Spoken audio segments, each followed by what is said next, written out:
name's Becky Stuckey. I'm the headache nurse at Derriford Hospital. I specialise in chronic migraine as well as some of the rarer headache disorders. I'm the only headache nurse in the southwest, so I cover anywhere from Bristol down to Penzance. So I've got probably one of the largest areas to cover. So migraine is a really debilitating condition. It doesn't present the same in everybody as everyone assumes it will. Some people, they will get extreme nausea and vomiting whilst having an attack. Others will be triggered by noises, smells and lights. Every individual is completely different in the way it presents.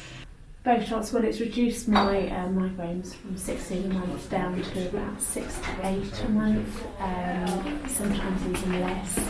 I'm able to make plans. If friends want to go out, I can say, yeah, that's absolutely fine. I just got more energy, just feel happier in myself. I'm not, if I go out of the house without my medication, I don't panic like I used to. So I've just really got my life back really, and actually enjoying life a lot more now. Predominantly women suffer with migraine. The most 80% sufferers are women. It can be related to the menstrual cycle. Migraine doesn't like any interruption in routine. Therefore, if you sleep too long or sleep too little, you can be plighted with an attack. If you don't eat regularly, again, you can have an attack.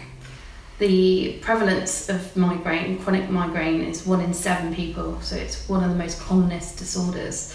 It affects more people than asthma, epilepsy and diabetes combined, so it just goes to show just how common this condition is, and yet we're really far behind with treatments as well as services. I'm very, very aware that it's very overstretched, the service, and I think although I have had treatment and I've been one of the lucky ones, I think there's lots of people out there waiting for treatment who can't get the treatment because of the waiting times. So just more resources, I think, would help.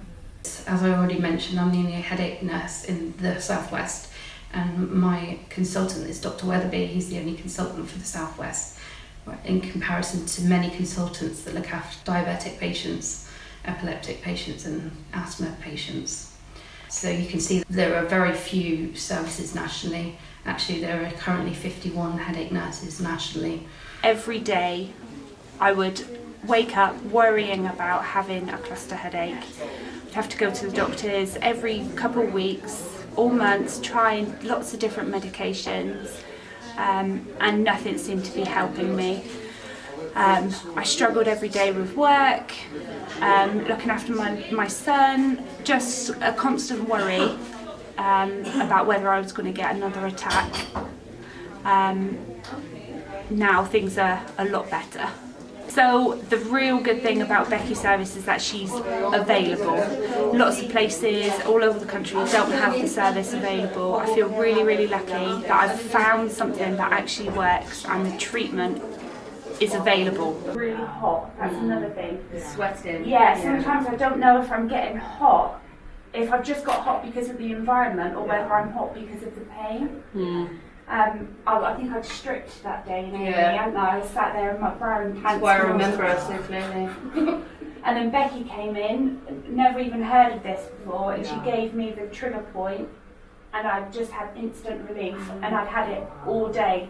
Like just beside myself, didn't know. So obviously the treatment side of it is a massive, a massive improvement, and this year we'll certainly see the beginnings of those trials come to fruition. There are 3 other drugs, and hopefully that will inspire other drug companies to try and look at different ways of combating the illness. But as I said, I think the main thing is raising the awareness of employees, of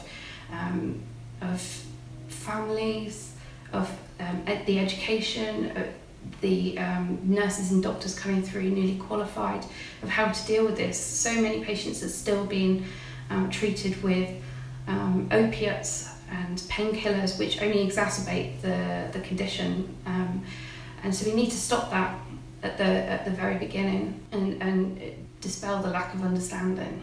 I think the improvement will come with more awareness, Obviously, as I've already said, for the number of patients we have, 1 in 7 with chronic migraine, there needs to be far more of us. It's kind of a postcode lottery at the moment. We wouldn't have a service at all in South West if we didn't have Dr. Weatherby, who then recruited me. But 1 nurse and 1 doctor isn't enough for the many thousands of patients that we're serving. Trying to get the message over that these are our young adults, these are the people of our future who are going to become our doctors, our teachers, our mothers. They're never going to get to be those people because in their 20s they're plighted with this condition that nobody really understands, that puts them to bed for days and days at a time. They're not employable, they're not going to pass their exams at university, they're not going to be able to raise their children in the way they wish to. This is a very real situation, and they go unnoticed because they're locked away in their dark bedrooms. This is why it's so important that we raise this awareness and also raise the provision of services we have for these patients.